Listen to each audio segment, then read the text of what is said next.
A definição de conjuntos é objetos chamados, coleção de objetos chamados de elementos distintos entre si. Então, algo interessante é que conjunto é um daqueles conceitos fundamentais da matemática que ele não necessariamente é definido de forma formal. Tanto que eu falo aqui que um conjunto é uma coleção de coisas, meio que parece que não estou definindo nada. Mas a essência é que vocês vão ter uma pluralidade de objetos, não necessariamente numéricos, e eles vão ser únicos, ou seja, não vai ter uma repetição deles dentro de um conjunto, e vai ter uma variedade deles. Por exemplo, um conjunto numérico, que é o que vocês estão acostumados a trabalhar, e os números naturais. Né? N de números naturais. E a gente normalmente escreve, começando com 1, 2, 3, 4, etc. Né? O que não seria um conjunto? Se eu tivesse uma coleção nessa cara aqui,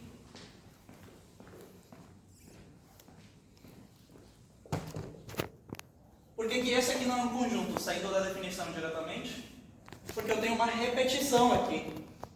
Né? E um conjunto diz que eu vou ter objetos distintos entre si. Né? Isso vai ser bem importante quando a gente chegar em funções. Mas então vai ser uma coleção, objetos distintos entre si e únicos. Mas de novo, a princípio não precisam ser coisas matemáticas. Por exemplo, eu não vou. Se eu ficasse desenhando aqui um martelo, um círculo e um quadrado, eu poderia tranquilamente chamar isso aqui de conjunto. Né? Isso é conjunto 1. Isso aqui é um exemplo de um conjunto não numérico. Né? Eu simplesmente fiz 3 desenhos de elementos. Cada objeto que pertence a um conjunto é chamado de elemento. Então, por exemplo, o número 3 é um elemento do conjunto dos números naturais, o número 5 também. Pi é um elemento do conjunto dos números reais. Mas o mais comum, e o que é do nosso interesse, é trabalhar com conjuntos numéricos. Por exemplo, temos números novos. Então, esses números novos só podem ser imaginários. Eles têm as suas funções, mas de novo, a gente não vai entrar em detalhes com isso. Tá. Ok. Eu posso apagar esse quadro do meio? Todo mundo já copiou a definição? Certo.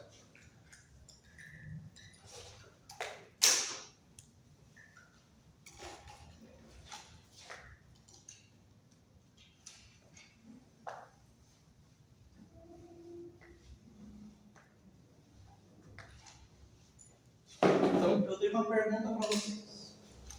Eu vou escrever aqui um conjunto, que eu vou chamar com muita criatividade de conjunto 1, e eu vou colocar alguns números aqui. Tá? E eu vou escrever outra coisa aqui do lado, que eu vou chamar de 2. Eu não quero parecer insistente, mas isso aqui é muito relevante. Tá. Isso aqui é um conjunto? Isso aqui é um conjunto? Não. Por quê? Porque tem elementos repetidos. Isso não pode. Tá.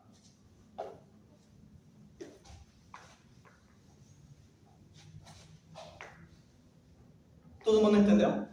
Quem disse que tudo isso é conjunto, você entendeu? Ótimo. Agora, função. Eu vou apagar aqui em cima.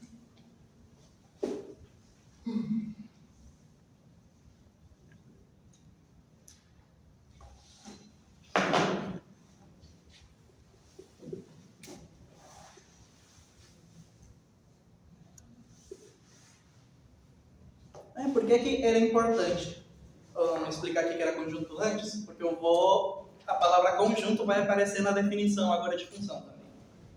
Então, uma função de x para y.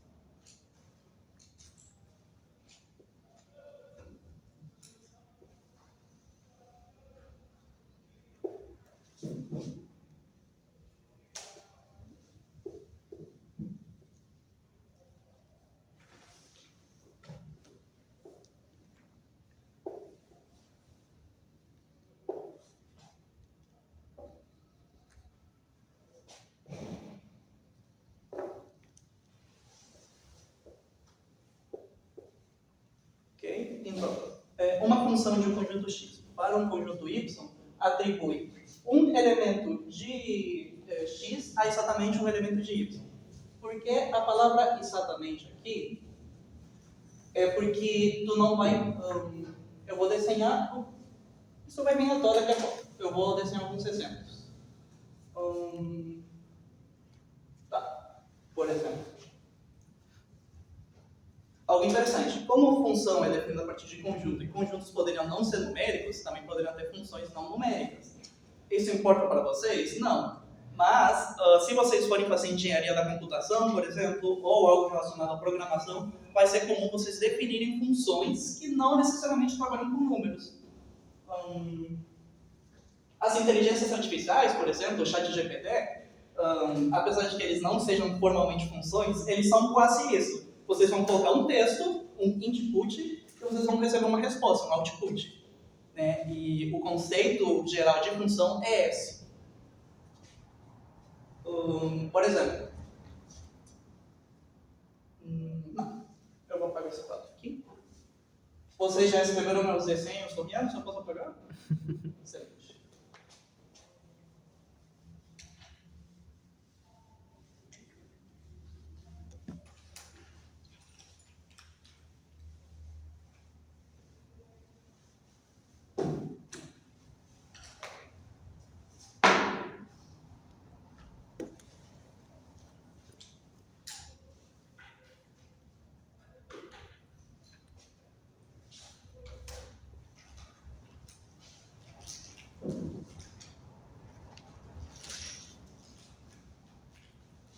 Por exemplo.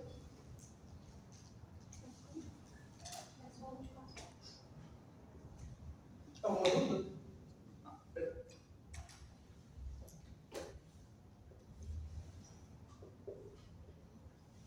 Então, eu vou querer explicar algumas coisas aqui desse exemplo que parece simples, né? Normalmente, quando a gente se referir a uma função, vai se referir a essa letra aqui, que está envolvendo uma variável. A gente vai chamar esse x de variável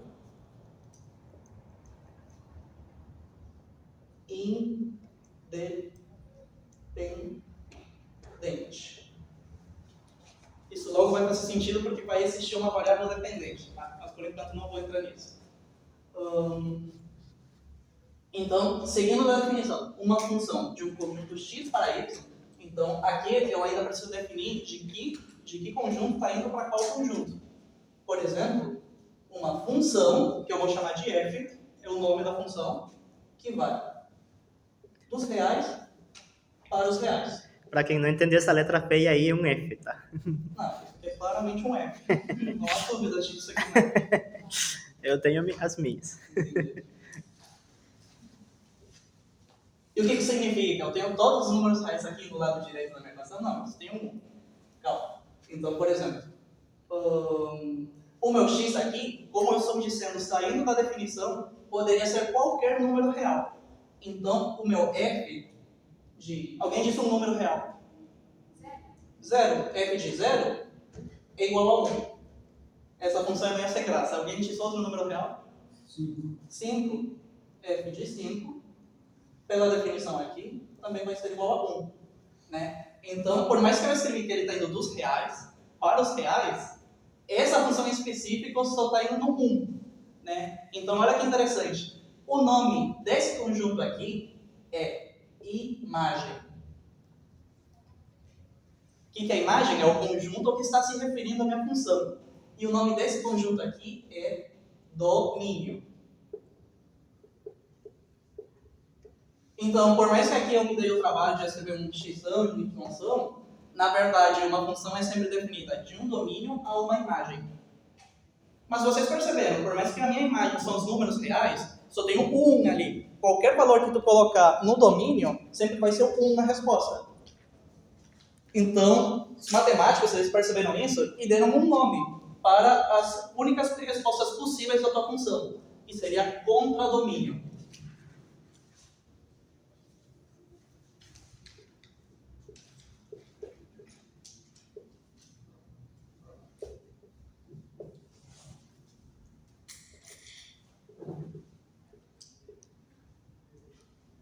Importante, eu esqueci de falar.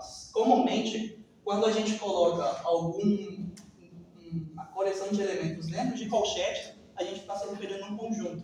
Tá? Então, por exemplo, isso aqui é o número 0. Isso aqui é um conjunto que contém o 0 e o 1.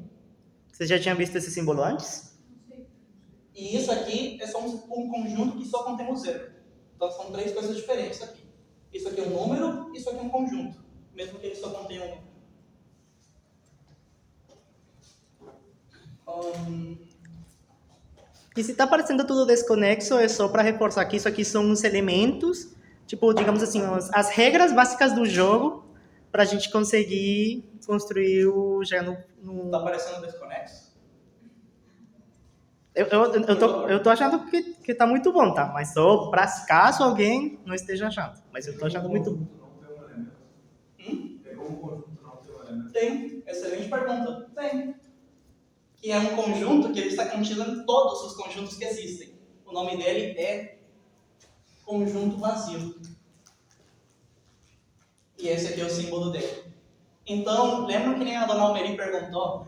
Tem uns conjuntos que são contidos dentro dos outros, né? Os naturais são dentro dos racionais. Bom, tu também pode dizer que os naturais estão contidos dentro dos naturais. Os racionais estão contidos dentro dos racionais. De novo, para quesitos de avaliação não vai fazer muita diferença, mas se vocês quiserem avançar em outros campos da matemática, vão começar a surgir momentos em que isso aqui vai ser importante.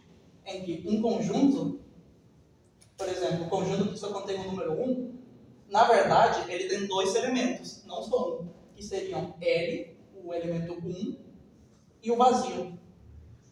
Então, todo conjunto contém o vazio. Né? Então, na verdade, fica até uma questão meio paradoxal, porque tu pode sim ter um conjunto que não tem nenhum elemento, mas a gente meio que diz que ele tem um vazio. Mas, de novo, Uma firula matemática. Isso não é muito relevante para a questão de Enem e vestibular. Todo mundo entendeu a pergunta do colega? Né? Se é possível ter um conjunto que não tenha nenhum elemento. É possível. E a gente chama o conjunto vazio. Então, um conjunto que não tem nenhum elemento tem um elemento. Matemática é muito legal, gente. Só um pouquinho. Perdão. Eu lembro que eu tinha escrito. Eu não fiz questão antes de escrever isso, porque eu jamais vi uma questão de vestibular se referir ao conjunto vazio, mas, por favor.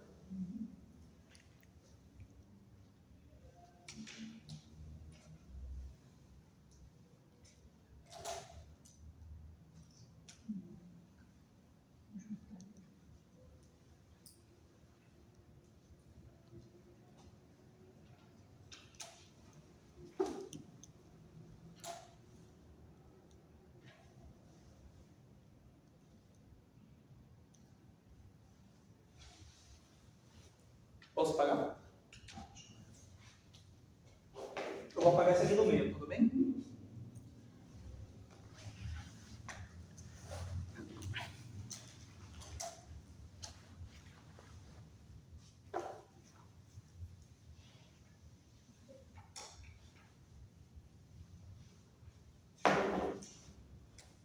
Vou dar alguns outros exemplos de funções.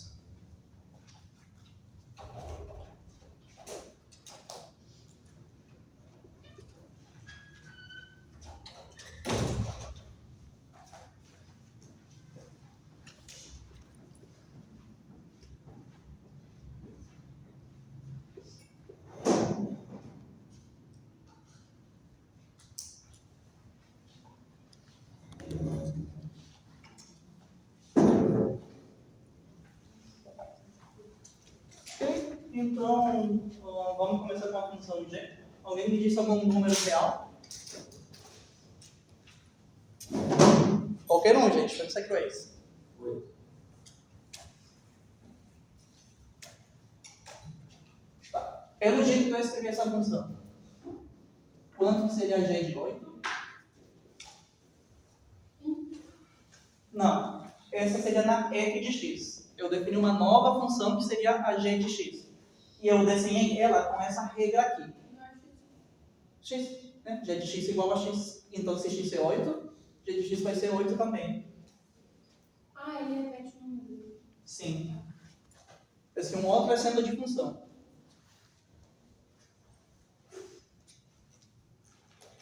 Quanto que seria g de π?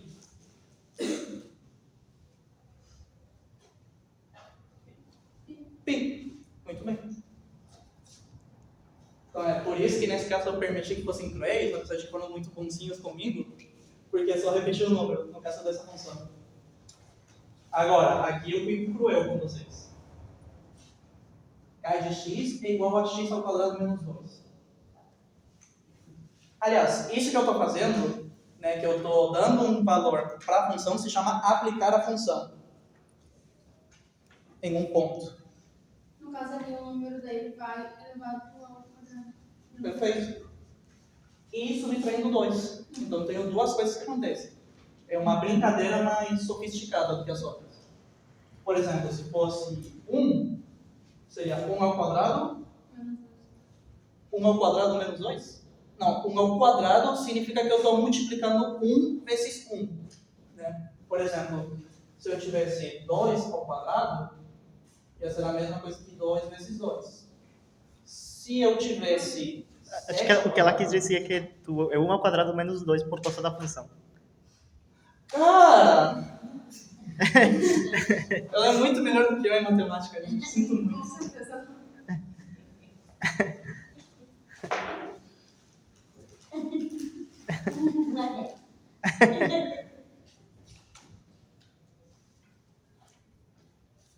Muito bem, gente. Se fosse... Tá bom, e quanto que dá isso aqui, então? Pi ao quadrado menos 2. Excelente! Literalmente essa é a resposta, gente. Não precisa resolver. Não. Tu vai ficar escrevendo todas as casas de pi na tua prova? Não, gente. Dependendo da questão, talvez precise, mas assim... Gente, será muita visceralidade da parte do redator da questão pedir para vocês escreverem as casas de pi, tá? Mas já vi gente... por exemplo, pode cair assim, considera que π é igual a 3. Tem gente que faz isso, considerando π igual a 3, daí fica... mas aí eu acho muito trapaceira. Mas assiste, tá? Alguém pode, que nem o professor Jesus falou, né? Essa resposta está correta, a não ser que alguém venha e disse aproxime π para 3. Independente se for outro número, não precisa resolver. Se for assim a questão. O que o Maurício quis dizer com que não precisa resolver é que, tipo... Isso aqui já é a resposta, entendeu? Isso aí já é uma primeira resposta, mas dependendo para o que tu... A questão, talvez te pensa que tu faça isso outra coisa, entendeu, do resultado. Então, dependendo, tu tem que resolver a equação aí depois. Mas a resposta já é isso. Tipo, tu foi lá e K de π vai ser igual a P ao quadrado menos 2. Isso já é a resposta inicial. Se tu precisa ou não fazer o cálculo depois, aí depende da questão. Boa noite. Boa noite.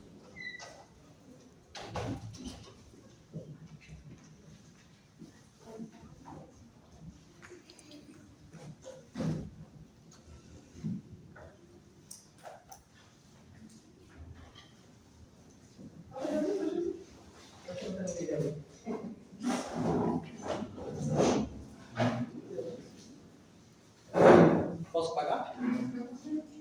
Tá.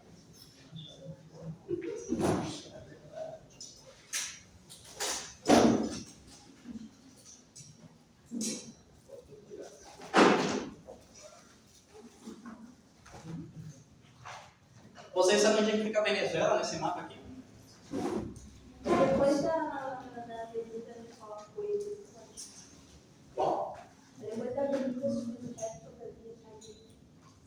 Cara, tem uma avenida Venezuela, eu acho que em Porto Alegre, não? Ou eu tô muito doido? Ou era no Rio? Não. Acho que tem Tem? uma Porto Alegre. Tipo a Venezuela. Tem a Uruguai, não sei. Uruguai. Mas tem um país mais famoso. Acho que tem no São Geraldo. Tem uma escola Sério? Aqui em Porto Alegre? Sim. Ah, já não gosto dessa escola então. Eu já estudei lá. Sério? Meu fundamental todo. Caramba, onde é que fica? Ele fica mais do lado da ilha, fica lá, mas do lado. Tá. Então, a gente não escreve porque dizer que a gente estudou na Venezuela. A gente estudou na Venezuela. Posso pagar, gente? Com 2 quadros. Vocês estão quanto tempo aqui no Brasil? Como? Vocês estão quanto tempo aqui no Brasil? 11 anos. Chega no final de 14. E não perderam o sotaque. Não, pera. Faz parte da identidade como imigrante venezuelano, o sotaque. Eu acho famoso. A minha colega, ela tá, eu acho que vai fazer 5 anos e já tá perdendo quase todo dia. Ela veio com que idade? Eu não sei. Mas eu sei que ela tá 3 anos aqui. Aí eu não sei quanto. Acho que ela veio com uns. A idade depende muito. Eu vim aqui com 13, daí eu já perdi mais o sotaque que o Jesus. Isso aí é uma questão neurológica. O cérebro da criança é muito mais forte para pegar esses hábitos de costume e sotaque do que o cérebro de pessoas mais velhas. Então vocês vão conhecer gente que morou há 30 anos no país, mas ainda fala porque vieram mais velhos. Esse aqui é meu pai, tá? Seu pai, meu pai. Você é GPT sotaque porque não vai escutar o. Não vai entender nada. Meu pai tem 11 anos também. É, E a gente fala muito da gente espanhol, então isso também faz com que a gente não perde o sotaque. é que tem um dito que diz que para pagar o velho não aprende a falar. Você não perde o sotaque. Nossa, mas tem um sotaque melhor, mais forte. Tá. Agora a gente vai fazer uma conexão com a terceira parte, que são o plano cartesiano, né, que a gente aprendeu na última aula.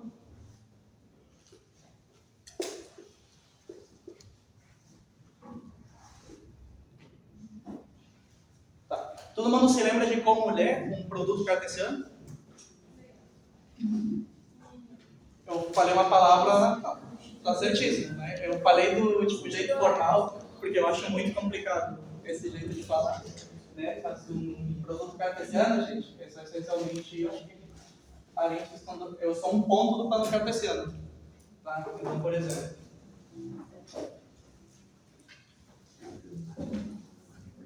gente, isso aqui é um plano cartesiano? Não, gente, eu só desenhei duas linhas. Ainda não é nada. Se eu colocar um zero aqui, eu começar a nomear. Tá, tudo bem que eu não vou desenhar todos os números o tempo todo aqui, mas isso é uma boa pegadinha. Tá.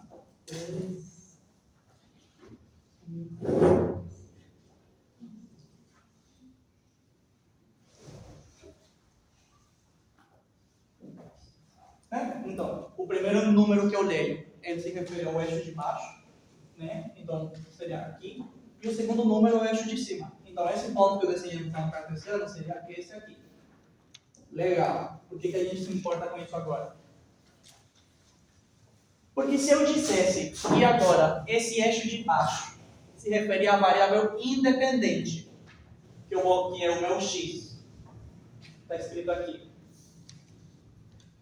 eu vou desenhar aqui, e eu chamar a minha função de variável independente, então agora eu provavelmente vou mudar essa parte aqui que já foi escrita, e eu vou escrever dependente. Por que independente e independente? Porque essa aqui é qualquer valor que eu quiser e essa aqui depende do valor de x. O de cima, no caso. A f de x. A gente também. Acho que faz por separado. A f de x tem o seu nome, daí depois desenha x, o seu nome. Acho que fica mais claro. Pode ser. Vou escrever nessa função aqui. Na g de x.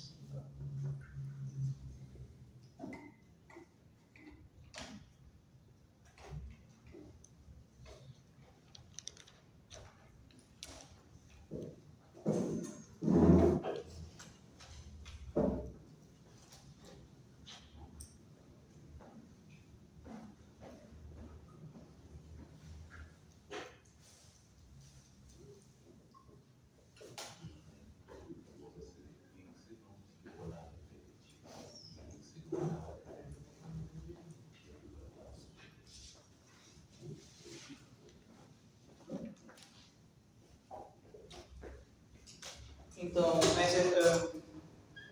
eu vou chamar a minha função de variável dependente.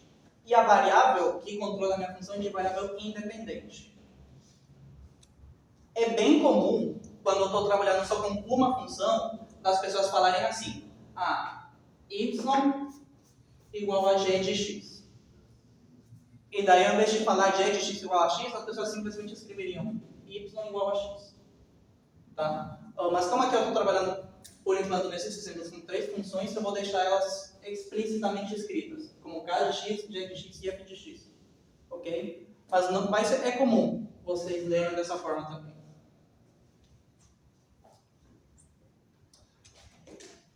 Todo mundo entendeu o que é uma variável dependente e o que é uma variável independente? Ok. Então, por exemplo, eu vou desenhar aqui. Eu vou apagar esse ponto.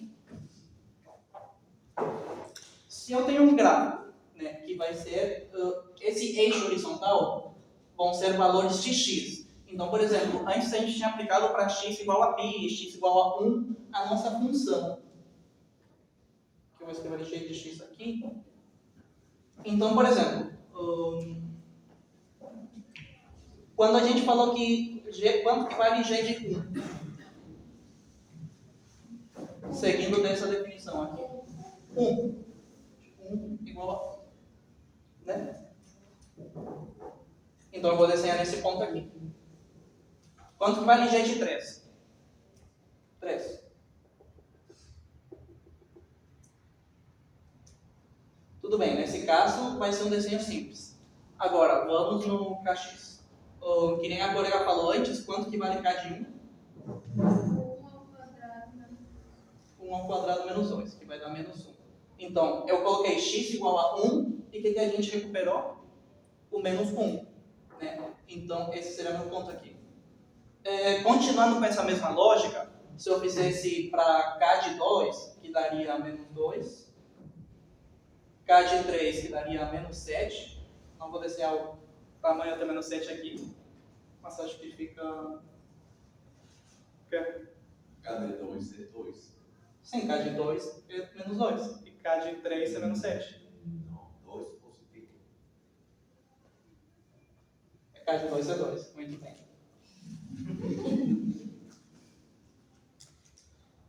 Era para ver se vocês estavam atentos, gente. Só meu pai estava atento. Né? E 9 menos 2 é 7 positivo. Perfeito. Tá. Então, o que está acontecendo aqui? Tu vê que eu estou colocando valores de x, né? Então eu estou dizendo 1, 2 e 3. Eu mesmo estou controlando, e é por isso que eu chamo de variável independente, porque é a pessoa que está trabalhando quem escolhe. E eu estou recebendo os valores conforme a regra que eu estabeleci da minha função. Então, para 1 eu recebo menos 1, para 2 eu recebi 2, para 3 eu recebi 7. Então, esses resultados são chamados de dependentes. Por quê? Porque eles dependem de x. Então, eu só estou escolhendo x, e a minha regra está fazendo com que o meu x se converta nesse valor aqui. Então, usando outras palavras, o Maurício ele não tem controle sobre o resultado da função. O resultado vai ser, depende da própria função e muda de função a função. O que o Maurício tem controle é sobre o valor que ele colocar dentro da função. Isso aí ele tem total controle. Ele que escolhe qual valor que ele vai jogar dentro da função. Então, o valor que ele joga dentro da função, o x, o Maurício tem total controle. Por isso que é independente, porque ele pode escolher o que ele quiser. O valor que sai da função, ou seja, eu jogo um valor, e daí sai outro valor. Esse valor depende da função e a gente não tem tanto controle. Então, mais ou menos é a ideia de independente e dependente. Ficou mais claro?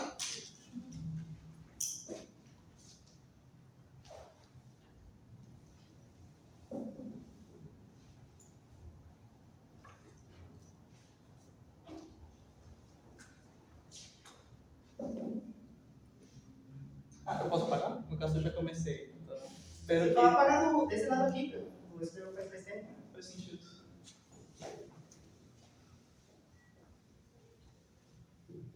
Então, isso aqui foi só um pouco uma revisão do que a gente viu no caso cartesiano, né? A gente viu com o Lourenço. Só que é nesse contexto de funções. Mas, por exemplo, a coisa do que o Maurício falou no início é muito importante. Tu tem lá o ponto 1 e 2.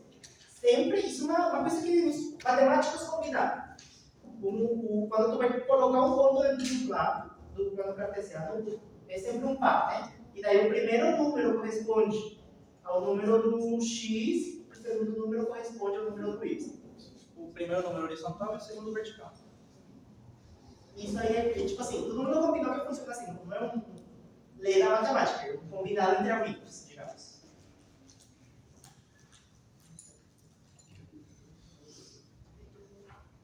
Então, eu vou fazer uma outra representação, dessa vez não gráfica.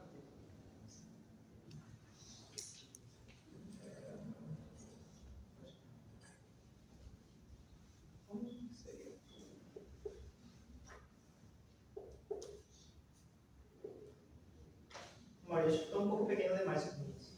Não consegue ler no fundo? Não sei? Não consegue. Vou deixar. Da direita, né? Da direita, um pouco.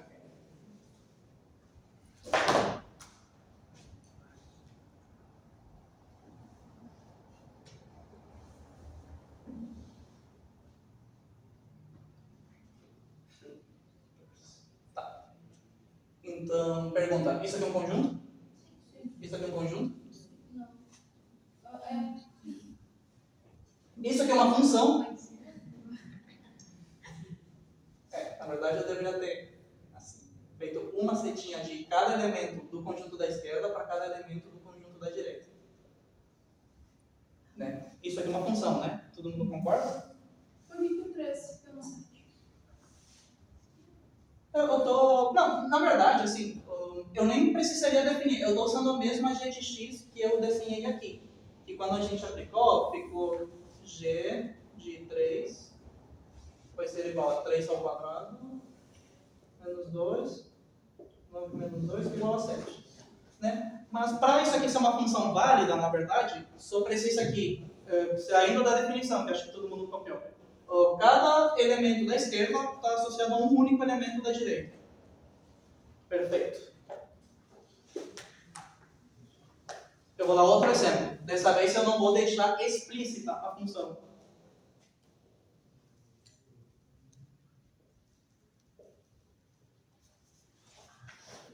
Na verdade, tem um jeito bem mais inteligente de desenhar.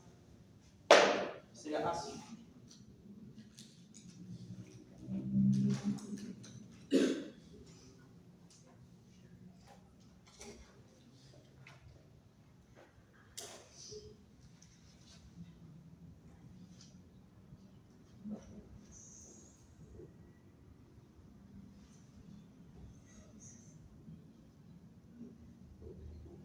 Isso aqui é um conjunto? Isso aqui é um conjunto? Isso aqui é uma função? Tá. Isso aqui é uma função? Olha o que eu mudei aqui. O 6 está apontando para o 15 e para o 13. Não. Não, é uma função. Porque cada elemento não está apontando para um único elemento do conjunto do meu domínio para o conjunto da minha imagem. Ou do meu x para o meu y, como prefira. Muito bem. Todo mundo entendeu por que isso aqui não é uma função? Tá. E agora?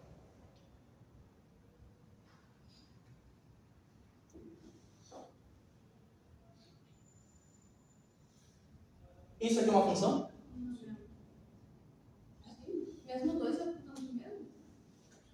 Porque o que não pode acontecer? Imagina que tu pergunta para o chat GPT. Será que temperatura estava fazendo no dia 15 de setembro desse ano? Que não aconteceu ainda. No dia 15 de março desse ano. Daí ele te dá uma resposta. Agora imagina que tu pergunta para ele de novo a mesma pergunta que temperatura estava fazendo no dia 15 de março e ele te dá uma resposta completamente diferente. Pô, eu fiz a mesma pergunta e eu recebi duas respostas diferentes. Isso não faz sentido, né? Então, faria sentido que eu fizesse duas perguntas diferentes, mas que tivessem a mesma resposta. Por exemplo, tu perguntou a temperatura no dia 13 de janeiro, perguntou no 5 de janeiro. ele ter falado a mesma resposta, pode ser, né? Porque ao longo do ano vai ter dias que terá a mesma temperatura.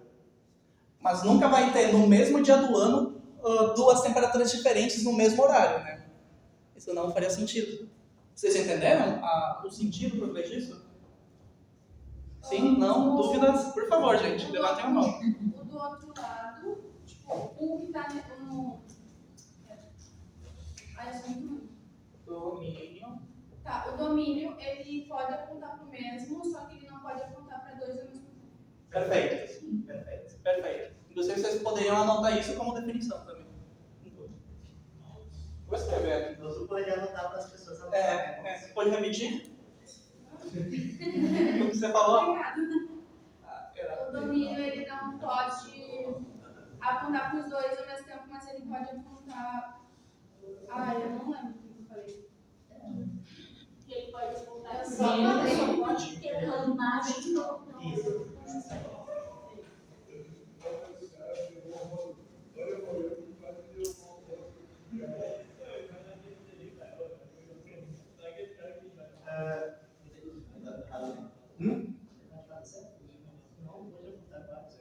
Na verdade, ele pode ter mais. Não, o domínio não pode apontar vários ao mesmo tempo. Não, ele pode. Não é Ele pode exatamente apontar. o exemplo que a Mas gente tu falou que ele falou. não podia. Não, é que aqui foi uma questão de português mesmo, tá? Eu escrevi tipo errado. Ah, tá. O elemento. O elemento do domínio. É, o elemento do domínio. Só pode ter um elemento na imagem. Isso. Uma participação entre espécies de não vai. Não pode comprar várias coisas com tempo. Tem paçoquinha de bolo, gente. Não fiquem com vergonha. À vontade, por favor. Vou pegar depois eu vou tomar paçoquinha. Por exemplo, bem ilustrador dessa é a primeira função, que todos os elementos vão apontar. Muito bem, gente. Como é que seria o desenho em conjunto dessa primeira função aqui? O que seria? Vou pegar aqui em cima.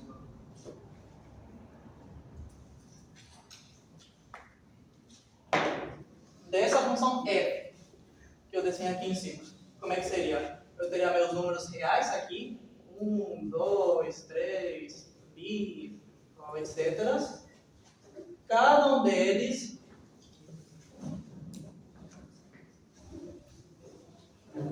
apontando para o 1.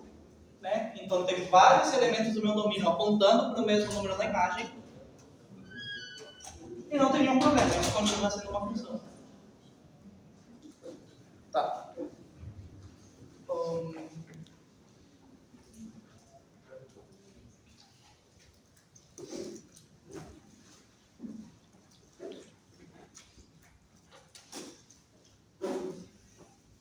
Posso apagar? Tu não terminou de escrever lá no outro. Eu não lembro qual era a outra parte. O elemento do domínio não pode apontar para ao mesmo tempo, mas diferentes elementos do domínio podem apontar para o mesmo elemento da imagem.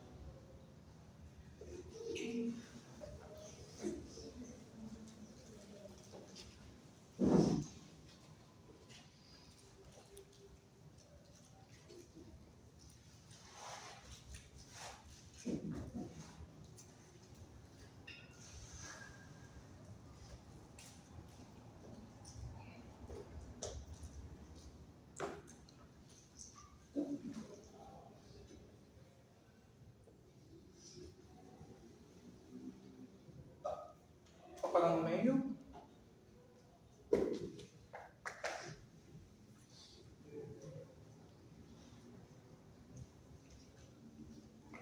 Agora tu já vai entrar com função de primeiro grau. Yes. A gente está na expansão, então a gente talvez poderia fazer um intervalo um pouco antes para na volta do intervalo falar da função. Provavelmente 10 depois frações? mais. O que tu acha? O que vocês acham?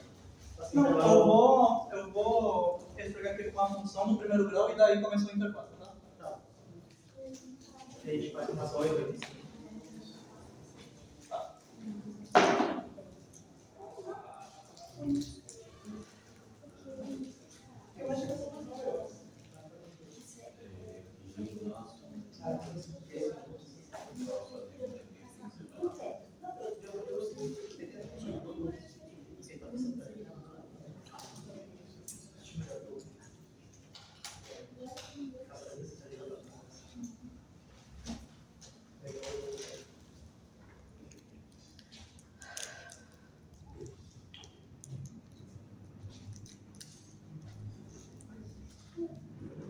Então, a gente já explicou o que é uma função, explicou que uma função conecta dois conjuntos. E agora, finalmente, a gente vai definir o que é uma função do primeiro grau. Então, a função do primeiro grau é uma função numérica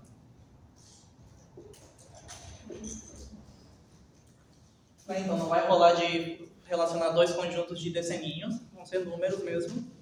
Não pode ser animais. Não pode ser animais, não pode ser coisas do computador, não é nada. Tá, números. Só números. Cuja forma geral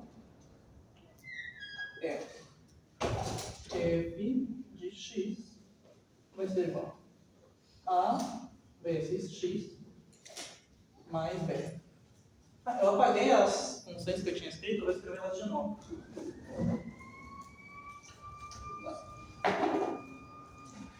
Eram aqui. Eu vou escrever um maiúsculo aqui para não ficar ninguém essa aqui. V de x igual a... Ah, já nem lembro. Isso aqui era x... Vocês adoraram depois? Não, esse aqui é x e k de x. Ah, X ao quadrado menos 2. Tá. A. Onde A e B são números reais. Então aqui a gente basicamente colocou tudo que a gente viu até agora na aula. Né? Eu estou definindo uma função que ela tem a ver com conjuntos. E além disso, eu estou dizendo que dois componentes da minha função são números reais. Ou seja, podem ser qualquer número.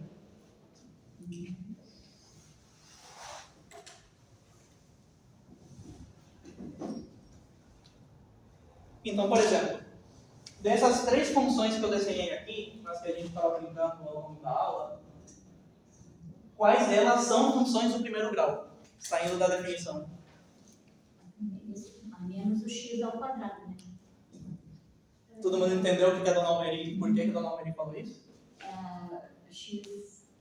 O x ao quadrado já não é mais em primeiro grau. Daí Não, é é mais do primeiro grau. É uma função quadrática, muito bem. Isso não é relevante agora, mas o grau de uma função se refere a qual que é o maior expoente nela. Então, por exemplo, isso aqui não é uma função do primeiro grau, é uma função do segundo grau, ou função quadrática. Né? Essa aqui. Fica difícil eu inventar novas letras. Essa função aqui é uma função do terceiro grau. Essa função aqui será uma função do sétimo grau. Enfim, se referindo ao maior expoente que elas têm. Isso não é relevante agora. O nome do primeiro grau se refere aqui justamente escondido, né? Isso aqui é a mesma coisa que x elevado a 1. Mas é bem incomum escrever dessa forma. o que é importante aqui é que esse FLX, H mais B, é tipo um molde. É um molde. E toda equação, toda função que a gente consiga encaixar de algum jeito dentro desse molde, a gente vai chamar de função de primeiro grau. Então, vocês viram que o Maurício falou que... Bom, ele apagou agora aqui. Mas, tipo, tem funções que elas, de cara, não vai parecer que são, mas mexendo um pouco nos números dá para encaixar no molde. Então, tudo que a gente consiga encaixar no molde é uma função de primeiro grau e tudo que a gente não consegue encaixar no molde para ser uma equação de primeiro grau. E daí, bom, daí eu vou explicar. Mas pensem nessa expressão aí como um molde.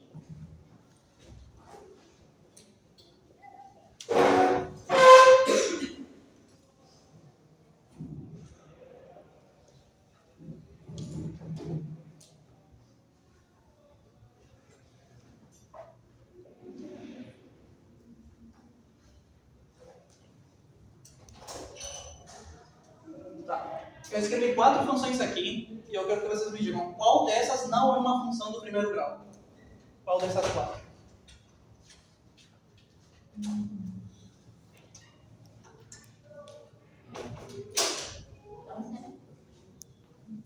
Todas são funções do primeiro grau. Pegadinha. Todas.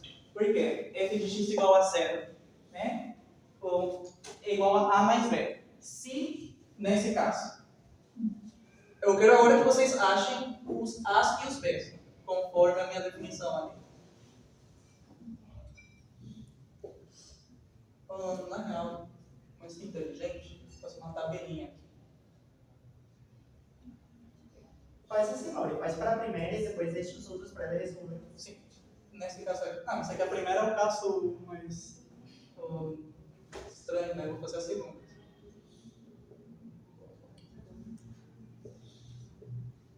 Tá, então, por enquanto, eu quero que vocês façam esse exercício aqui.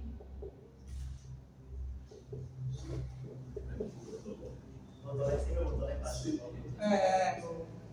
Tá. Mas todo mundo entendeu. Eu acho que ficou um pouco pequeno demais a letra. Mas eu acho que explica um pouco essa segunda linha. De onde que tu olhou para a função f de x igual a x e conseguiu extrair os coeficientes A e B. Tá, gente. Então, pela definição, uma função do primeiro grau tem que ter essa cara aqui, né? Então, eu olhei para essa função aqui e eu pensei, tá, ax mais b é igual a x. E tipo assim, tá, de cara, assim, o x não tá. A princípio parece que o x não tá multiplicado com nada. E segundo também não parece que está somando nada. Então nem parece que tem o A para multiplicar e nem parece que tem o B. Mas não tudo que parecia, porque na verdade eles estavam aí escondidos. Então, por exemplo, tudo que estiver multiplicando x vai aparecer no A, gente. Nesse caso, que nem o x está escondido, quem está multiplicando o x? 1. Isso que é a mesma coisa que 1 vezes x. E quem está somando o x? O 0. Então, esse foi o raciocínio que eu tive. Então, portanto, Faz a expressão, né? X igual a 1 mais x mais 0.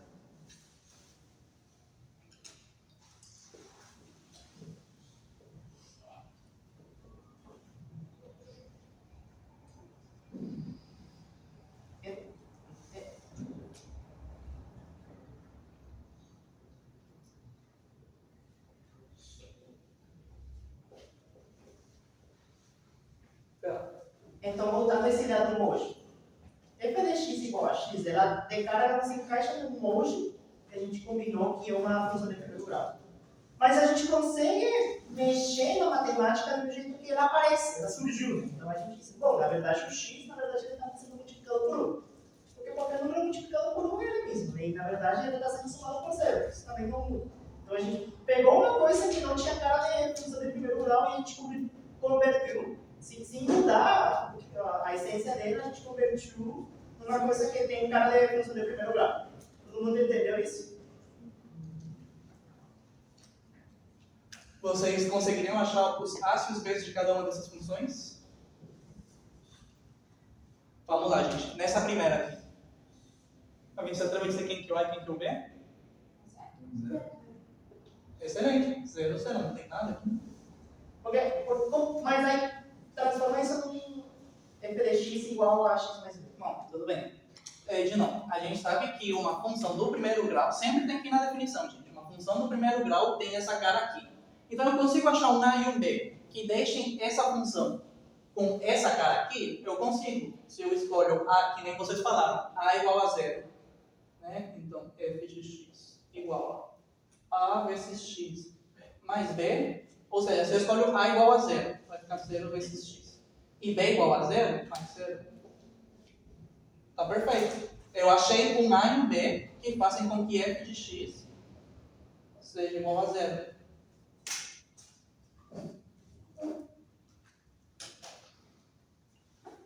E nesse terceiro? É o 15 menos 3. 15 menos 3. Excelente, mesmo esquema. Vou deixar com essa cara aqui de baixo. E o último? 1,5 e menos π. Muito bem. Eu gosto que vocês já pegaram que tem que ser um número negativo. Né? Isso aí era algo importante. Todo mundo entende por que é menos 3 e menos π? Né? Porque aqui na minha definição eu estou somando b. Né? Então ele é um número positivo. Se aqui estiver negativo, ele vai ter que ser um número negativo. Da mesma forma, uma pessoa muito maldosa poderia definir algo como um número negativo. Daí seria o processo inverso. Mas isso não é importante. Tá? Então, que horas são?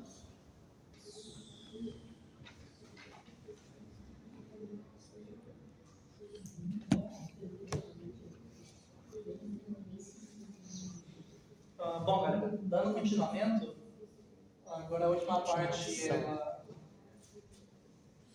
é uma continuação do que a gente já estava fazendo. Eu vou desenhar um plano cartesiano.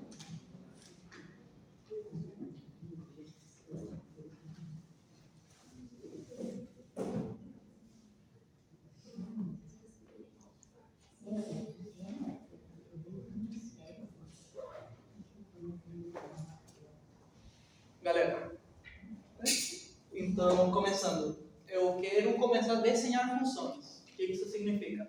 Eu vou escrever alguma coisa aqui e eu quero que essa função seja representada nesse plano cartesiano. Então, vou começar com um dos exemplos mais simples que eu consigo pensar. F de x igual a 0. Alguém se aventura a dizer como é que vai ser isso aqui graficado nesse plano cartesiano? No meio. Então não vai aparecer, né, gente? Porque eu vou desenhar em cima dessa linha aqui. Seria uma coisa assim, até o infinito. Tem uma coisa que a gente não falou, e eu acho que vai ficar claro agora que a gente vai desenhar, mas tem uma característica gráfica de toda equação de primeiro grau, e é que ela é uma reta. Então, sempre que a gente graficar uma função de primeiro grau, ela vai ser uma linha reta que pode ser, que nem esse caso aqui, paralela e em cima exatamente do eixo, ela pode estar inclinada, mas ela sempre vai ser uma reta. Perfeito. Ela sempre vai ser uma linha reta. Eu vou começar a nomear as funções, para não ficar um quadro muito poluído. Mas é inevitável que ele fique. Lamentavelmente eu não achei nas canetas de outras cores. Tá. Agora eu vou desenhar outra função aqui embaixo. Alguém se aventura a pensar como que vai ser o desenho? Então, tem um jeito, sabendo que essas funções vão ser todas retas, tem um jeito bem simples de tu conseguir desenhar elas no plano cartesiano. No caso, quanto que já é de x em x? Então, em 0 vale 0. Quanto que essa função vai valer 1? Essa função aqui embaixo. Desculpa, me deu de novo. Quanto que essa função vai valer quando aplicada em x igual a 1? Faz a tabelinha. Não zero, não é? Essa é f de x. Perfeito. Vai ser o de novo. Vai ser 1 de novo. Sim. Ah, não, mas não necessariamente seria 2 pontos. Ah, tá. Eu vou olhando no gráfico. Sim. Faz a Eu tabelinha. vou fazer a tabelinha. Mas qual que é a sua pergunta? Desculpa. Não necessariamente pegar o x e o y. Quem seria o y nesse caso? O g de x aqui? Não. Tem o y, que ele é assim, né? Ele é reto. Uhum. E o x que é assim. Sim. Aí tu botou 1. Não necessariamente ele precisava ligar no zero. Não necessariamente ele precisava ligar no 0, mas aqui ele vai ligar no 0. Né? No caso, no 0 vai ser 0. Então, não necessariamente ele precisa ligar no 0. Muito bem. Normalmente a gente vai trabalhar com o domínio dos reais. O que isso significa? Que a gente vai desenhar a função na reta inteira. Tá? Mas o teu domínio poderia ser um intervalo. Por exemplo, eu poderia te pedir para desenhar essa função no domínio de 1 até 3. O que isso significa? Que vai ser esse intervalo aqui, do 1 até o 3. Mas isso não é importante agora, tá? É só para completar a dúvida da colega. Ah, não, é que toda vez que eu trabalhei com esse gráfico, eu sempre teve 2 pontos. Nunca foi só um. Ah, é porque eu tinha que ter feito outro ponto antes, tá? Não, tá certo. Ele fez outro ponto, só que o ponto que usou é o g de x em g de 0. Tá. Que daí era o 0 na origem. E daí tem um ponto 0, mas Tá. Vou pegar o da colega, que nem ela falou. Como a gente sabe que o gráfico é uma reta, a gente só precisa de 2 pontos para determinar uma reta. Isso a gente vai estudar depois em geometria plana, então não é para vocês entenderem necessariamente essa definição agora, mas intuitivamente, se eu sei quanto que vale essa função em 1, né, que vale 1, eu sei que em 2 ela também vai valer 2, e eu sei que ela é uma reta, Então, meio que agora eu já sei a cara do desenho dela, né? Que vai ser esse aqui.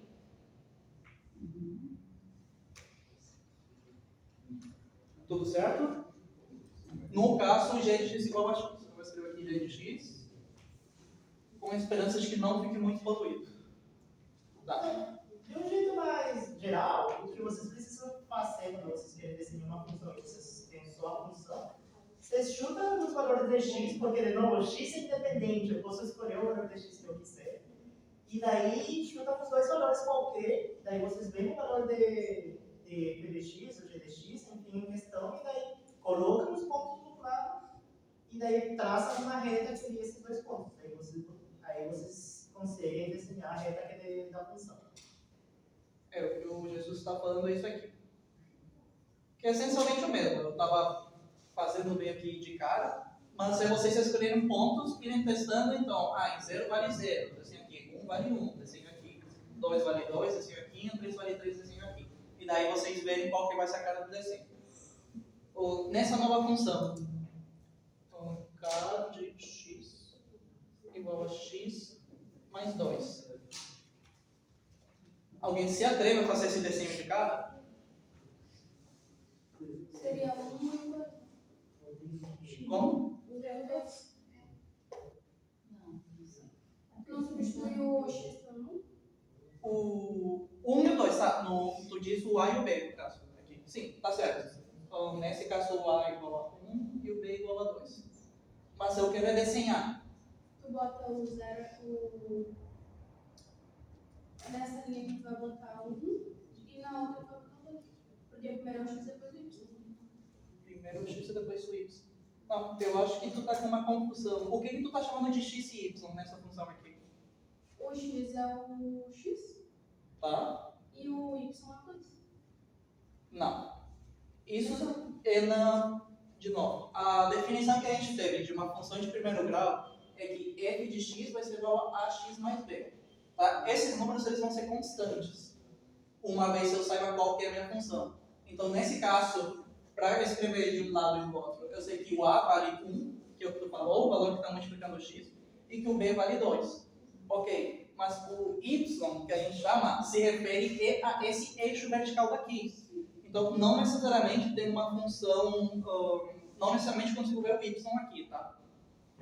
No caso, o jeito que eu desenharia essa função é que eu vou na tabela aqui, k de x. Existem dois jeitos, um intuitivo e um trabalhoso. Né? É sempre importante começar com o trabalhoso. Com sorte, vocês vão desenvolver o intuitivo. Quanto que vale essa função aqui? Fazendo conta mesmo. No 0. 2. No 1 vale 3.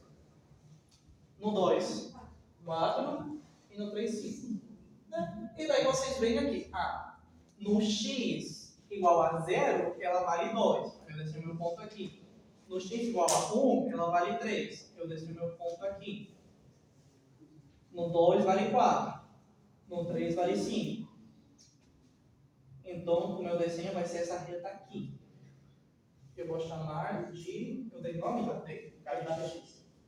Todo mundo entendeu como que ele construiu essa reta K de x? Tá. Quem que teve dúvida? Não, teve bastante... Tá. Então, vamos fazer um exemplo... Acho que ser um pouco mais explícito, talvez, nos passos. Né? Por que tu tá fazendo as coisas desse jeito? Tá. Que nem a gente tinha comentado antes, o meu eixo horizontal são os valores que eu dou para x. Né? E o meu eixo vertical vão ser os valores de f de x. Isso é uma coisa que a gente combinou. Todo mundo combinou, tá? A gente tem esse jeito de representar graficamente as coisas. Agora, para combinar uma coisa com a outra, então, a gente vai combinar o mundo dos gráficos com o mundo das funções. A gente tem que passar alguns acordos. E esse acordo é que os valores das funções que são referentes ao x são os valores do eixo horizontal e os valores das funções que são referentes à variável dependente, né, que nesse caso, nessa função, o k de x, são os valores verticais. Né? Então, isso aqui é um combinado. Tá? Então, agora ele está fazendo esse exercício de tentar trazer as coisas do mundo das funções para o mundo dos gráficos. Perfeito. Então, quando eu montei essa tabela aqui do lado, era só um jeito de eu organizar quais são os valores de x que eu quero desenhar.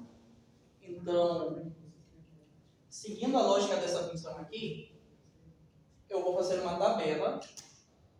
Aqui eu vou escrever os valores que eu vou escolher de x, né, a variável independente, e aqui eu vou colocar seus respectivos valores em f de x, na variável dependente.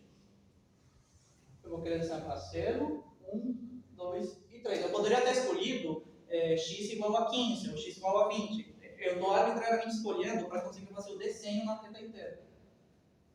Mas eu escolhi esses pontos por conveniência. Então, quanto que vale f de x quando x é igual a 0? 0? 1? Vale 1. Calculei. Porque f de x, então, quanto que vai dar f de 0? Que nem a gente estava fazendo antes, de aplicar uma função num ponto. F de 0 vai ser 0 mais 1 igual a 1. F de 1 vai ser igual a, substituo o x pelo 1, então vai ser 1 mais 1, 2.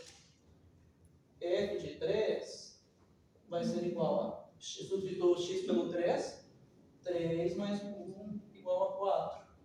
E de novo, percebam que os valores de x eles são aleatoriamente, porque são independentes. E os valores de f de x são o resultado dessas histórias, porque são valores independentes. Certo. E agora eu quero graficar essa função, né? Então, o que eu convenientemente já tinha desenhado aqui? Então, quanto que vale a minha função em 0, quando x é igual a 0? Seguindo a tabela. Quando x é igual a 0, qual é o meu valor de f de x? 1. Ele está seguindo os valores da tabela. Daí, depois de que ele conseguiu a tabela, tá. Então, quando x é 0, f de x é 1. Quando x é 1, f de x é 2. E daí, isso ele está colocado dentro do gráfico. Todo mundo entende como que ele parte da tabela e chega no gráfico? E todo mundo entende como que eu parto da minha função e eu chego na tabela? Sim, não, sim. Tá. A pergunta, por favor. Não, professor, eu tô com uma dúvida porque. Tá. Se meu x for 1, o meu y vai ser 2? Sim. Ah, tá. Sim. De novo, informalmente, não é comum chamar as funções ou esse eixo aqui de eixo y. Tá? Mas como eu estou desenhando várias funções no quadro, eu estou me dando o trabalho de escrever o nome das funções, pelo nome que eu dou a elas. Tá? Mas é comum, eu vou escrever aqui, simplifica um pouco, o eixo y e o eixo x.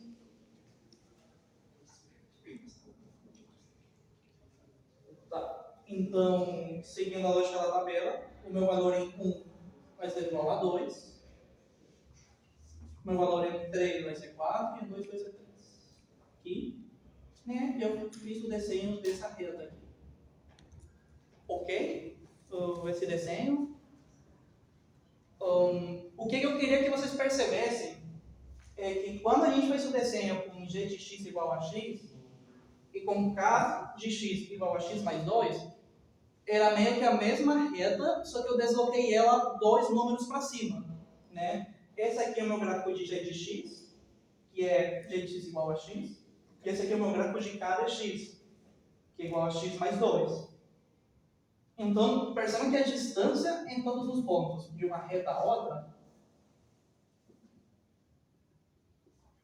vai ser o 2. Então, esse seria o jeito intuitivo de vocês desenharem, comparando uma reta com a outra. Ficou muito confuso? Deu para entender a ideia? Né? Não precisam aplicar isso, mas eu só quero que vocês percebam. Tem uma relação entre essas duas funções, entre essas duas retas. O que eu acho muito importante nessa aula aqui é vocês perceberem como, por exemplo, a gente parte de uma função, que é simplesmente uma expressão matemática. A gente construiu uma tabela com essa função, a partir de chutar alguns números de x e calcular y, a gente transforma essa tabela num gráfico. Então, acho que essas coisas são bem importantes. Não acho, elas são bem importantes.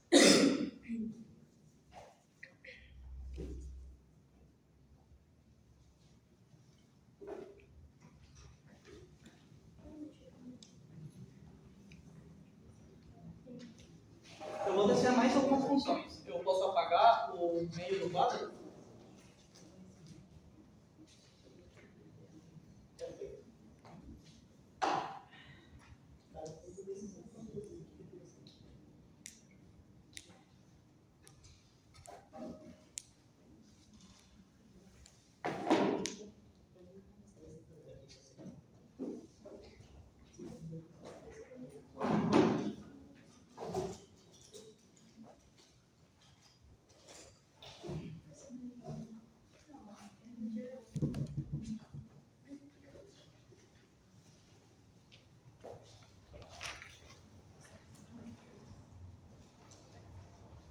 aqui vocês conseguem desenhar? Alguém chuta qual vai ser o comportamento dessa função aqui no desenho? F de x igual a 2 sempre. 2. Né? Vai ser 2 e vai ser uma reta constante aqui. Muito bem. Ela vai valer 2 independente do meu valor de x. É a mesma coisa quando eu coloquei uma função como g de x igual a 0. É a mesma coisa se eu quiser saber esse valor aqui.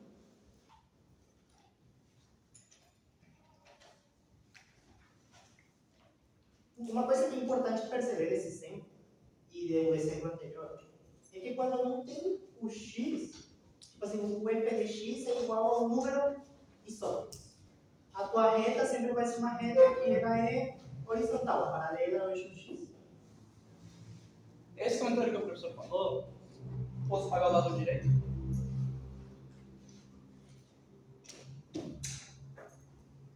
Ele vai ser relevante por quê?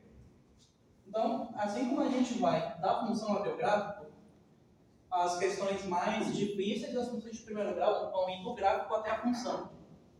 Então, sabendo que uma função do primeiro grau tem essa cara aqui, vocês conseguem me dizer qual é o valor de A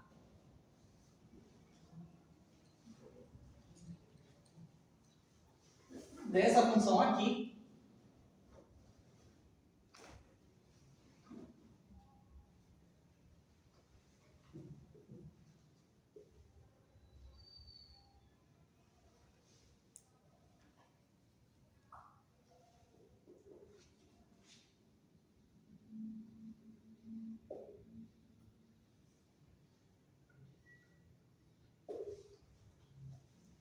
Pensando no que o professor Jesus acabou de falar?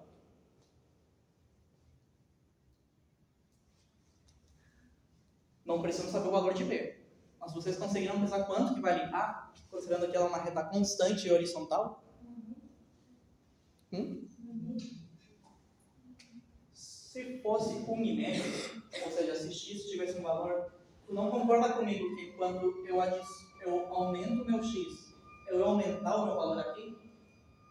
Por exemplo, se meu x valesse 1,5,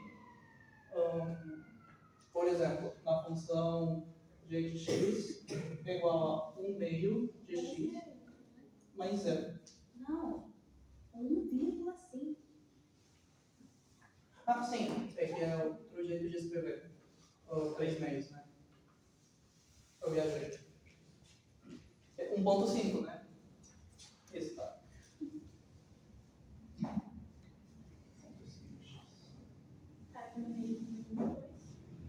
Se...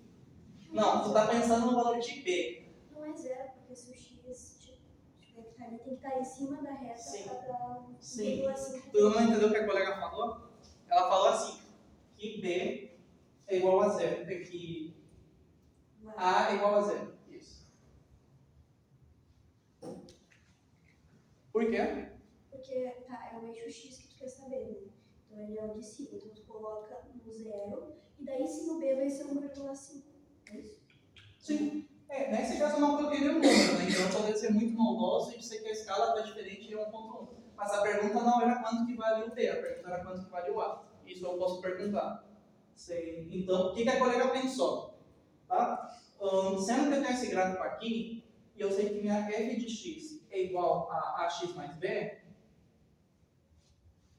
então eu sei que esse ponto é 0, 0.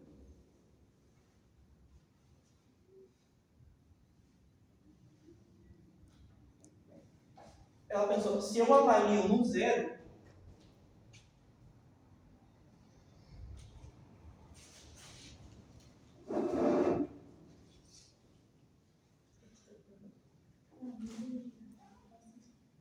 então ela vai achar o valor de B.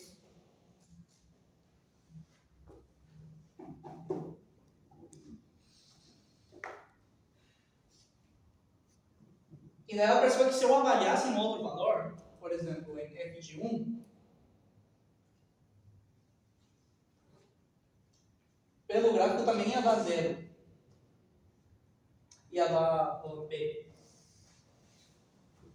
Isso aqui só faria sentido se o meu valor de A fosse 0.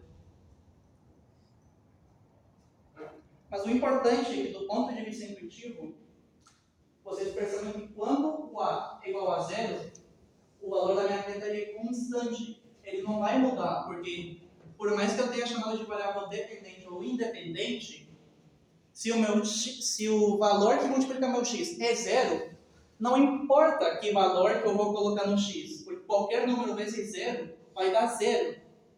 Então, minha função sempre vai ser uma reta constante com o valor de b, que nem a colega falou.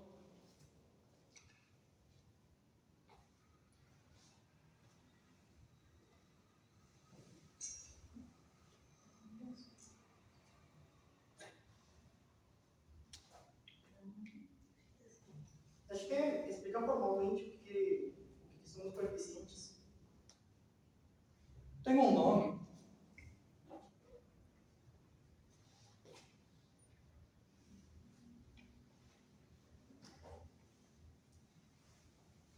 Que a gente dá para os valores de A e para os valores de B, na função do primeiro grau.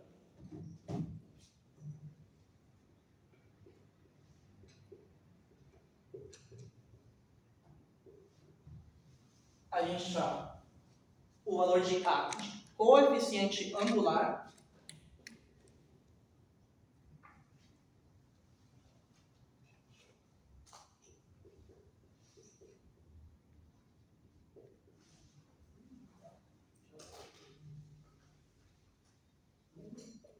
e B de coeficiente linear.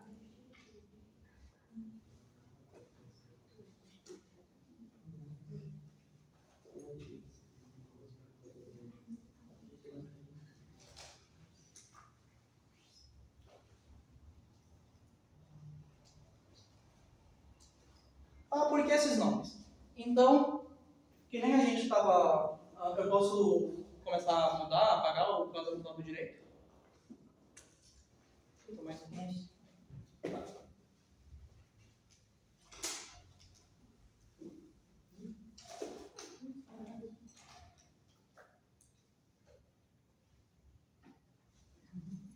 Imagine que eu estou escrevendo uma função do primeiro grau em que o valor de A é 0. Tá? Então eu estou agora conversando em qualquer função com essa cara aqui.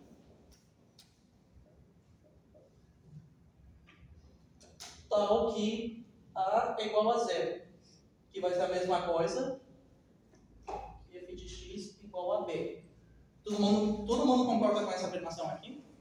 Que se meu A é igual a 0, a minha função de primeiro grau vai se tornar isso daqui?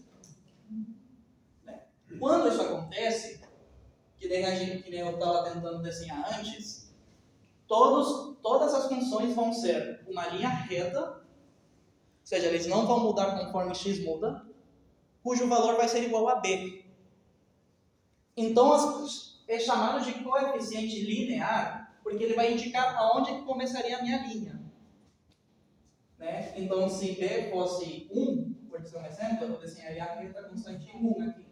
Se fosse 2, eu desenharia 2. Se fosse em π, eu desenharia em π. A reta constante. Mais importante, eu não preciso satisfazer essa condição para saber o valor de b. Né? Eu poderia ter essa função aqui agora é igual a 5x mais 2. Então, vamos dizer que eu quero saber... Bom, isso aqui eu já estou dando B. Vamos dizer que eu tenho um desenho aqui, onde eu coloco 5x, eu tenho B. E eu quero descobrir o valor de B. Então, eu vou fazer... Qual que é um truque muito legal? Se eu tivesse o gráfico dessa função... Aqui. Deixa eu formular melhor o questionamento.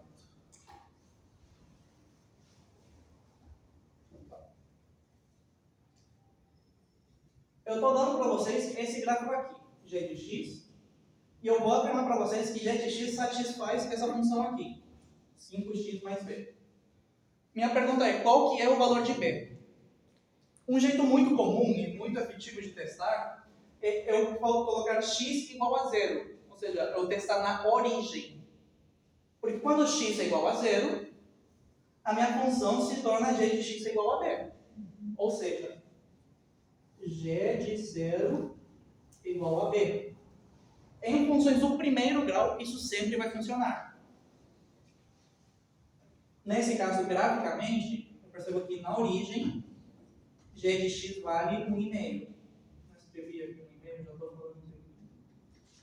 Mas, portanto, g de 0 é igual a 1,5, ou seja, b vai ser igual a 1,5. Vocês entenderam?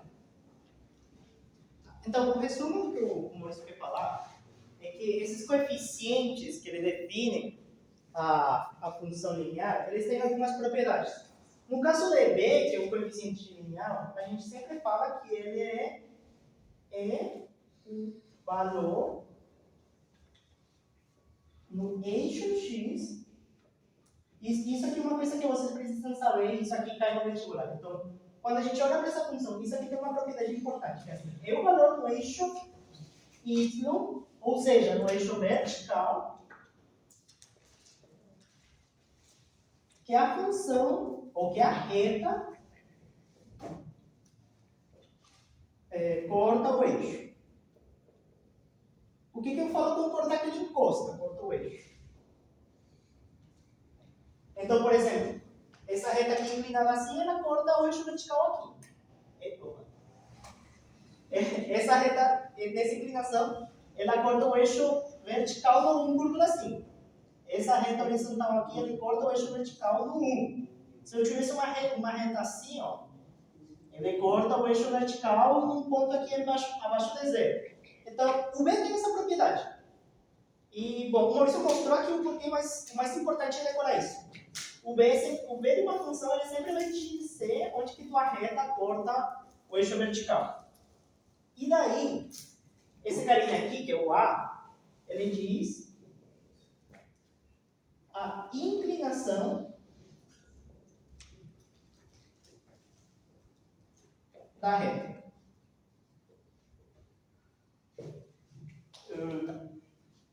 Então eu vou desenhar de novo aqui, para não ficar tão fluido nesse plano para desenhar.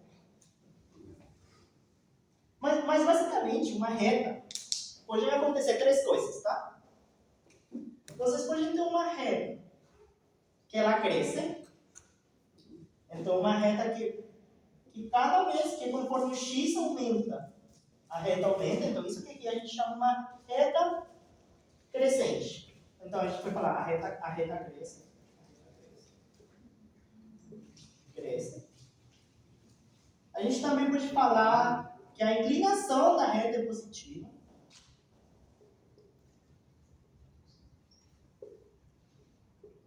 Positivo. E a condição que a função de primeiro grau tem que ter para ela ter esse formato é que o coeficiente angular, então A, tem que ser maior do que 0. Então, sempre que vocês têm uma função de primeiro grau, onde o coeficiente angular é maior do que 0, a sua reta vai ter esse formato de crescente. E daí aqui eu falei uma palavra muito importante, que é inclinação. Vocês entendem o que eu quero dizer com inclinação? Por exemplo, essa reta aqui, ela tem esse crescimento. Eu posso ter uma reta que ela também é crescente. Deixa eu ver se tem outra cor aqui.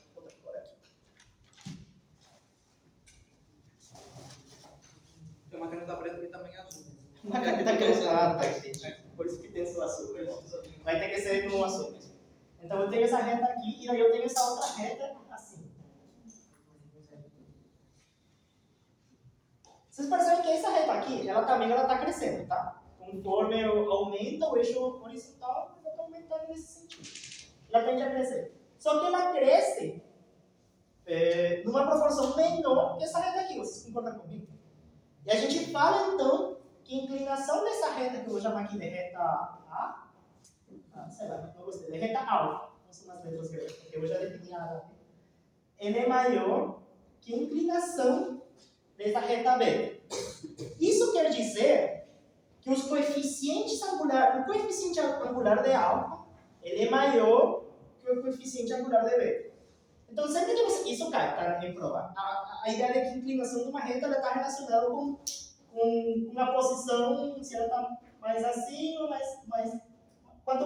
Conforme ela está mais paralela ao eixo horizontal, a gente diz que uma reta que ela é menos inclinada, tá? Tá, mas essas são as retas que crescem. Tem outros dois formatos que pode ter nessa ideia do crescimento. Ela pode ser totalmente paralela ao eixo horizontal. Então, que são as equações que o Maurício estava formando, que quando o coeficiente angular é igual a zero. Então, o que acontece quando o coeficiente angular é igual a zero? A gente pode ver aqui, ó. Se A é igual a zero, o que vai sobrar para o meu f de x? Se A é igual a zero. O meu f de x vai ser igual a zero vezes x mais b. E daí meu f de x vai ser igual a b. Então, o que acontece com essas retas que elas ficam paralelas, que elas não crescem ou não caem, é porque o coeficiente angular é zero e, consequentemente, minha função passa a ser só o b, que é um número que não muda em função do x. No momento que meu coeficiente angular é zero, eu basicamente estou falando para a minha função, o x não importa.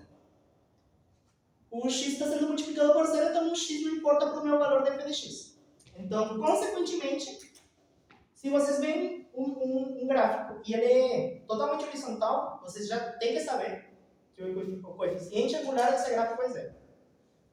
E a última coisa, que eu acho que eu vou fazer um cantinho aqui, porque eu fiz uns slides aqui. Acho que dá para apagar o meio. Então apaga o... Acontece, então, o que acontece quando o coeficiente angular é maior do que zero? Quando o coeficiente angular é igual a zero, e daí tem o último caso, que é quando o coeficiente angular é menor do que zero. Então, o que significa o coeficiente angular ser menor do que zero? Significa o A ser negativo, né?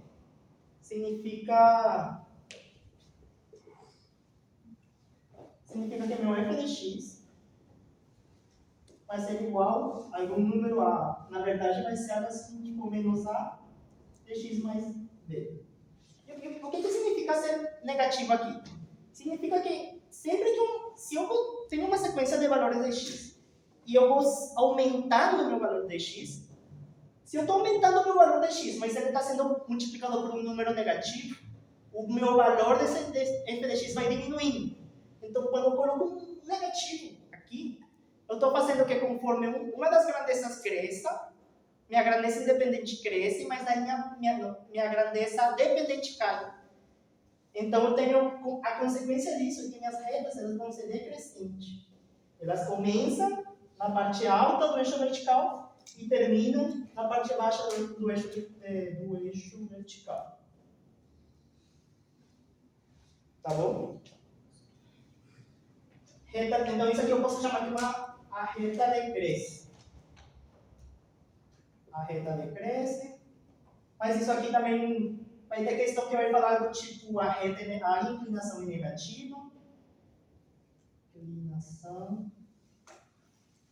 é negativa. Tá. Então, é questão de propriedades dos coeficientes. Isso aqui é o mais importante. O B, ele define o ponto que a reta cruzou o eixo vertical, e o A ele vai me dizer o formato da minha reta. Se ela cresce, se ela é paralela ou se ela cai.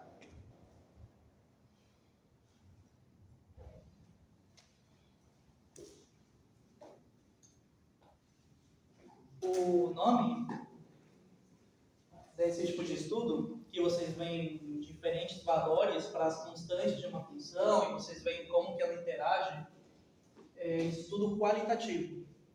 Então, se vocês passem algum tipo de iniciação científica ou algo do tipo no colégio, algum trabalho para criar algum projeto, vocês provavelmente já se depararam com formas quantitativas e qualitativas de vocês avaliarem informações, dados que vocês estão coletando, ou questionários que vocês fazem às pessoas.